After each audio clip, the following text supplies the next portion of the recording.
David Dickens. Oui, moi, ce que je constate, ce que je retiens de son intervention, dont personne ne parle, parce qu'on dit qu'elle s'excuse de la vulgarité de ses propos, c'est pas tout à fait ce qu'elle dit, c'est Yann Barthès qui le lui fait dire. Elle dit texto, je regrette d'avoir blessé des gens. Et moi, c'est exactement les propos que j'attendais de sa part. Parce que l'unilatéralité de la liberté d'expression qui voudrait que, effectivement, Mila, et c'est conforme à notre droit, ait le droit de dire ce qu'elle veut. Et en revanche, lorsque tu exprimes simplement le fait d'avoir été choqué par les propos, on te confisque cette liberté d'expression. Moi, je ne souscris pas à ça. Je ne souscris pas à ça. Et il se trouve que c'est ce qui s'est passé. Lorsque je disais que, effectivement, il n'y a rien qui justifie le fait que cette jeune fille soit menacée de mort et qu'elle puisse, aujourd'hui, elle ne puisse pas aller à l'école, ça c'est un fait absolument indiscutable. Mais lorsque je disais que j'avais été choqué par les propos qu'elle avait tenus, on me disait, mais alors tu cautionnes ces menaces de mort, et on faisait une capillarité comme ça qui n'avait pas lieu d'être et que je n'avais pas à défendre.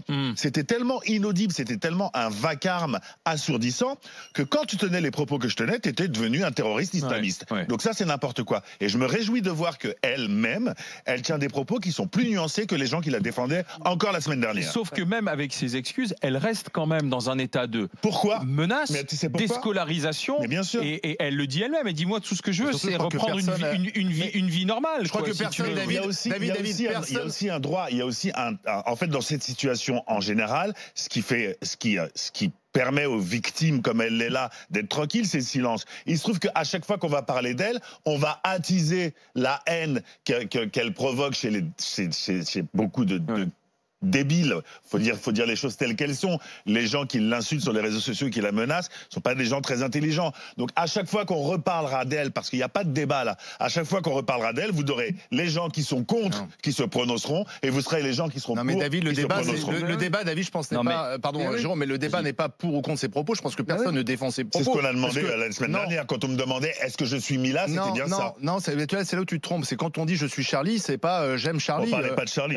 C'est la même chose. Non, c'est pas la même chose quand on dit je suis Mila, ça vient quand même de je suis Charlie. C'est depuis qu'on a fait je suis Charlie, tout le monde dit je suis machin, etc. C'est exactement ce dont je parlais. Mais David, le débat n'est pas sur ses propos. Le débat, c'est sur comment en France, une jeune fille de 16 ans peut être menacée de mort et de viol et de scolariser pour avoir dit des conneries sur une religion. C'est ça le débat. Non, le débat porte sur le fait. Le débat pas sur ses propos. Les propos, personne ne les soutient. Bah alors si personne ne les soutient, pourquoi moi je n'aurais pas le droit de dire qu'ils m'ont choqué?